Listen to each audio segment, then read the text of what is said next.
Hello friends. Present మనం వచ్చేసి AWS account create ఎలా చేయాలి అని చూద్దాం. Okay. So AWS account create చేసే ముందు first new Gmail account create చేయడం కానీ లేదు అనుకుంటే ఆల్రెడీ జీమెయిల్ అకౌంట్ మీ దగ్గర ఉంటే సో అదైనా సరిపోతుంది. సో ఫస్ట్ గూగుల్కి వెళ్ళేసిన తర్వాత ఏడబ్ల్యూఎస్ కన్సోల్ అని టైప్ చేస్తే మీరు ఫస్ట్ ఆప్షన్ క్లిక్ చేయండి. అది క్లిక్ చేయగానే మీకు ఇలా చూపిస్తుంది కదా.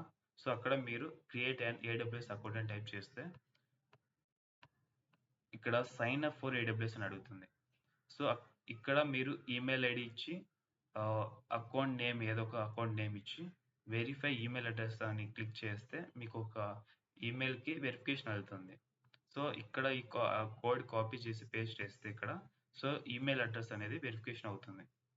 సో వెరిఫికేషన్ అయిపోగానే ఇక్కడ మళ్ళా ఒక పాస్వర్డ్ క్రియేట్ చేసుకొని అడుగుతుంది. రూట్ యూజర్ ఒక పాస్వర్డ్ క్రియేట్ చేసి దాని తర్వాత కంటిన్యూ అని టైప్ చేయగానే ఒక సమ్ పర్సనల్ ఇన్ఫర్మేషన్ అడుగుతుంది ఇక్కడ.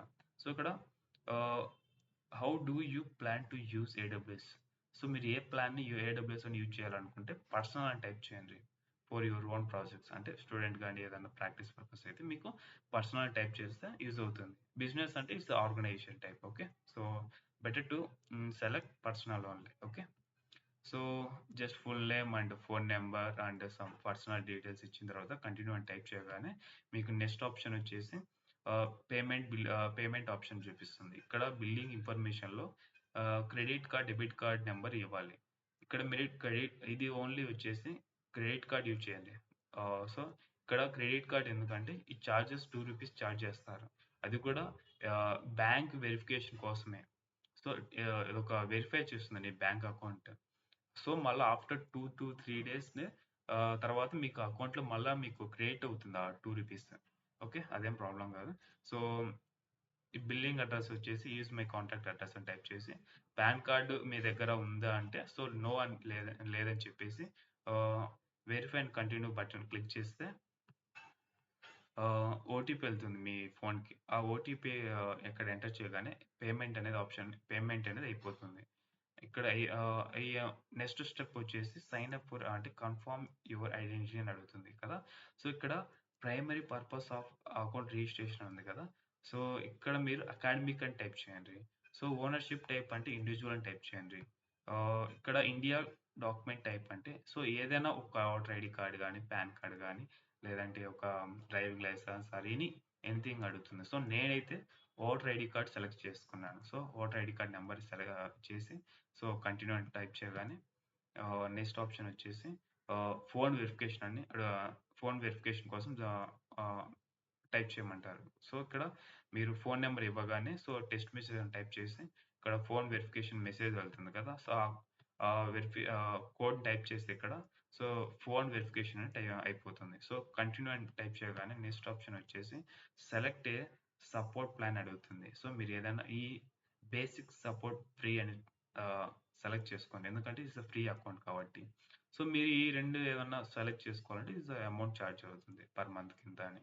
సో మీరు సో ఈ ఎప్పుడైనా చేంజ్ చేసుకోవచ్చు. You can change your plan any time in AWS account management console అంటే ఇక్కడ ఏమని అడుగుతుందంటే మీ ఏడబ్ల్యూఎస్ అకౌంట్ క్రియేట్ చేసిన తర్వాత ఎప్పుడైనా మీరు AWS account management console open చేసి సో మీరు మళ్ళీ ప్లాన్ చేంజ్ చేసుకోవచ్చు. సో అదేం ప్రాబ్లం కాదు. సో కంప్లీట్ సైన్ అప్ అని క్లిక్ చేస్తే మీకు సక్సెస్ఫుల్లీ ఏడబ్ల్యూఎస్ అకౌంట్ అని క్రియేట్ అయిపోతుంది.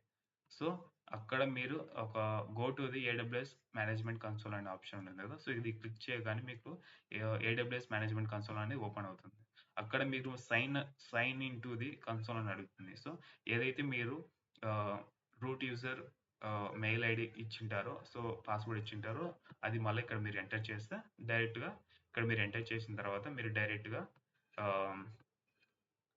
ఏడబ్ల్యూఎస్ కన్సోల్ హోమ్ పేజ్కి వెళ్తారు. సో ఇది welcome to the cloud. Okay. AWS console నేను ఆల్రెడీ క్రియేట్ చేశాను కాబట్టి నేను ఎలా క్రియేట్ చేసి చూపిస్తాను. Okay. See this. So already నేను క్రియేట్ చేశాను ఏడబ్ల్యూఎస్ అకౌంట్ అనేది. ఇక్కడ మీరు ఏడబ్ల్యూఎస్లో ఇక్కడ సర్వీసెస్ అని ఉంటుంది ఆప్షన్. ఇక్కడ ఆల్ సర్వీసెస్ అని టైప్ చేయండి. సో ఇక్కడ మీకు చూపిస్తారు చూడు అన్ని సర్వీసెస్ ఏమేమి సర్వీసెస్ ఉంటాయి ఏడబ్ల్యూఎస్లో అనేది ఇక్కడ అన్ని క్లియర్గా ఉంటాయి. సో మాకు ఏదైతే ఏ సర్వీస్ కావాలో ఆ సర్వీస్ మనం క్లిక్ చేయగానే మనకు అది ఓపెన్ అవుతుంది. ఓకే. ఇక్కడ రీజన్స్ అన్ని ఉంటాయి. మనం రీజన్స్ పలానా రీజన్స్‌లో కావాలనుకుంటే సో, ఆ రీజన్ సెలెక్ట్ చేసుకోవచ్చు. యూఎస్ ఈస్ట్ 1 అంటే రీజనల్ అంట సో, మన ఇండియాలో వచ్చేసి ముంబైలో రీజన్ ఉంది. ఓకే. ఏపీ సౌత్ 1 అని. ఓకే. ఇవి రీజన్స్ అంటారు. హియర్ మన అకౌంట్ నేమ్ ఉంటుంది ఇక్కడ. So, account ID, account organisations. ఇక్కడ మీరు బిల్డింగ్ అండ్ కాస్ట్ మేనేజ్మెంట్ ఉంది కదా! సో, ఇది మీరు క్లిక్ చేయగానే మీకు ఇక్కడ చూపిస్తుంది. మీరు ఏదైతే మీరు ఒక సర్వర్ గాని, ఒక ఇన్‌స్టాన్స్ క్రియేట్ చేస్తారో వెంటనే మీరు టర్మినేట్ చేసేయండి. అది యూజ్ అయిన తర్వాత టర్మినేట్ అంటే డిలీట్ చేసేయండి. లేదు మీరు అలానే బై మిస్టేక్ మర్చిపోయి అలా పెట్టేసారంటే అది మీకు చార్జెస్ పడుతుంది. అమౌంట్ అనేది చార్జ్ అవుతుంది. సో, మీరది మళ్ళా మీరు ఎప్పుడైనా చూడాలనుకుంటే సో, బిల్డింగ్ అండ్ కాస్ట్ మేనేజ్మెంట్‌కెళ్ళిన తర్వాత అక్కడ మీకు ఎంతైతే మీరు యూజ్ చేశారో ఆ అమౌంట్ అనేది పడుతుంది. సో, ఏదైనా ఎప్పటికైనా ఒక ఇన్‌స్టాన్స్ క్రియేట్ చేసేటప్పుడు, ఒక సర్వర్ క్రియేట్ చేసేటప్పుడు మీరు ఖచ్చితంగా వెంటనే యూజ్ అయిన తర్వాత టర్మినేట్ చేసేయండి. అంటే డిలీట్ చేసేయండి. సో, అప్పుడు మీకు చార్జెస్ అనేది పడదు. ఓకే. సో, చూసారు కదా! ఆహ్, నెక్స్ట్ వీడియో వచ్చేసి అసలు ఏడబ్ల్యూఎస్ అంటే ఏంటి అనేది క్లియర్‌గా నేను ఎక్స్‌ప్లెయిన్ చేస్తాను. ఓకే. Thank you.